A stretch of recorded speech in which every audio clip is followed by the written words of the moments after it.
I know कि 5 और 6 days से मैं वीडियो नहीं अपलोड कर पा रही थी क्योंकि मैं कहीं बाहर गई हुई थी, इसी वजह से मैं अपलोड नहीं कर पाई थी। जिसमें बहुत सारे कमेंट पढ़ने को मिले थे कि इस टॉपिक पे बनाया जाए वीडियो, जैसे कि पॉलिटिकल साइंस, सोशियोलॉजी।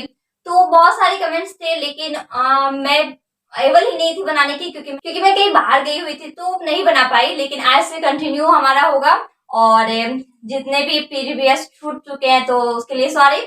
और नेक्स्ट आई होप कि आपको सारे के सारे वीडियो मिल जाए टाइमली और आपका पेपर अच्छे तरीके से जाए। तो आज मैं लेकर के आई हूँ बीए पार्ट 1, जिनका मुंगेर यूनिवर्सिटी है। पॉलिटिकल साइंस में कौन कौन से मेन टॉपिक है और कौन कौन सा आपका क्वेश्चन आने वाला है आपके एग्जाम में, सजेशन के तौर पे मैं आपको बताने वाली हूँ। थंबनेल देख करके तो आपको पता चल ही गया होगा कि today I will tell you and I will cover political science subsidiary paper which belongs to session 21 to 24. तो विदाउट डिले वी स्टार्ट।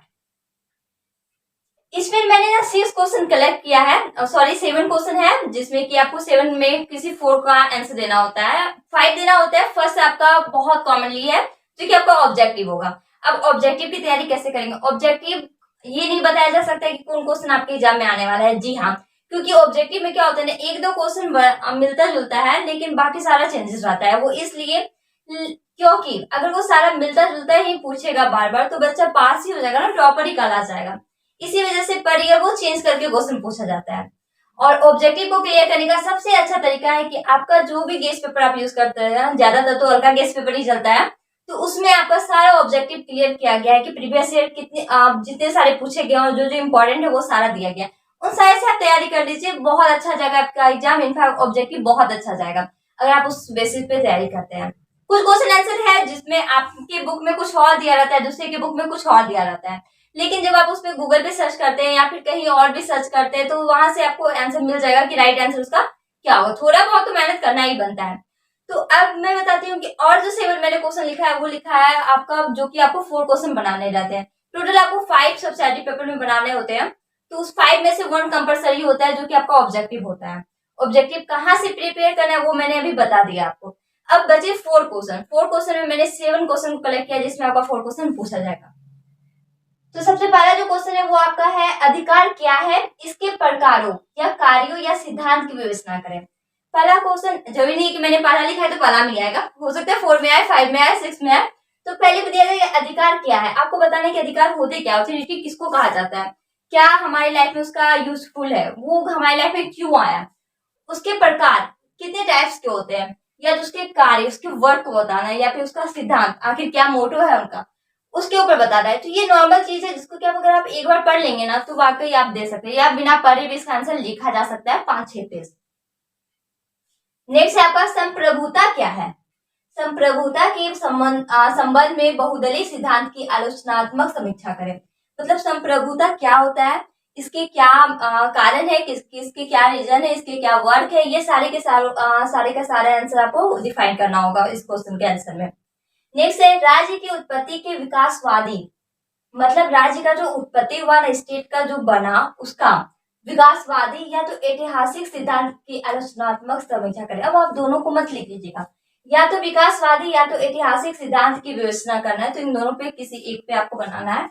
या पूछा जा सकता है ऐतिहासिक ही सिंपल दे दे या तो विकासवादी दे दे। नेक्स्ट है स्वतंत्रता की परिभाषा दे, या फिर ये भी पूछ सकते हैं स्वतंत्रता क्या है। देखिए क्वेश्चन सेम है लेकिन पूछने का तरीका अलग अलग है। एवं इसके गुणों एवं प्रकारों की विवेचना करें। इसका गुण और इसका प्रकार का विवेचना करना है, दोनों एक साथ नहीं देगा। या तो पूछ सकता है आपका गुण की विवेचना करें या तो इसके प्रकारों की विवेचना करें। तो आप इन दोनों को पढ़ करके जाएंगे तो ये नॉर्मली सब्सिडारी पेपर बहुत नॉर्मल होता है। अगर आप एक बार इसको पढ़ लेते हैं ना तो आपका एग्जाम वाकई बहुत अच्छा जाता है, क्योंकि इसमें कॉमन सेंस के बारे में बात की जाती है। इसका हमारा जो पॉलिटिक्स होता है, हमारा जो राजनीति होता है, बस उसी के बारे में लिखना होता है। फिर है आपका गांधी के सत्य एवं अहिंसा संबंधी विचारों की विवेचना करें। गांधी जी मतलब ऐसा माना जाता है, इनफैक्ट ये सच भी है कि वो सत्य और अहिंसा के बहुत बड़े ज्ञानी थे। इनफैक्ट वो हमेशा सत्य और अहिंसा पे ही चले थे। तो उसके विचारों, वो क्या कहते थे, अहिंसा क्यों करना चाहिए, सत्य क्यों बोलना चाहिए, इसका क्या बेनिफिट है, क्या लॉस है, तो इन सब के बारे में ये तो खुद की चीज है यार, खुद से भी बनाया जा सकता है। क्योंकि अगर आप एक झूठ को बोलते हैं ना तो एक झूठ को छुपाने के लिए 100 झूठ बोलना पड़ता है। तो अगर आप वही चीज सच बोल देते तो झूठ बोलने की जरूरत ही नहीं पड़ती। राजनीतिक सिद्धांत के अर्थ एवं महत्व की विवेचना करें। अब राजनीतिक जो सिद्धांत है उसका अर्थ मतलब मीनिंग और उसका महत्व इंपॉर्टेंस के बारे में आपको लिखना होता है। आपका हल्का गेस पेपर में सारा क्वेश्चन का आंसर दिया गया, एक बार पढ़ लीजिए, या तो यूट्यूब से भी सारे क्वेश्चन का आंसर आप पढ़ सकते हैं, उसके बाद आप वहां जाकर के एग्जाम दे आइए। फिर है आपका 7 नंबर, मार्क्स के राज्य संबंधी सिद्धांत की विवेचना करें। मतलब मार्क्स के द्वारा जो दिया गया है ना सिद्धांत, उसके बारे में आपको लिखना है। ये मार्क्स किसी पर्सन के बारे में मैं बात कर रही हूँ, ना कि मार्क्स कोरोना वायरस में जो आप लगाते हैं वो वाला नहीं। ये मार्क्स किसी पर्सन का नाम है, उनके द्वारा क्या कहा गया है राज्य की संपत्ति के ऊपर, आपको वो लिखना है।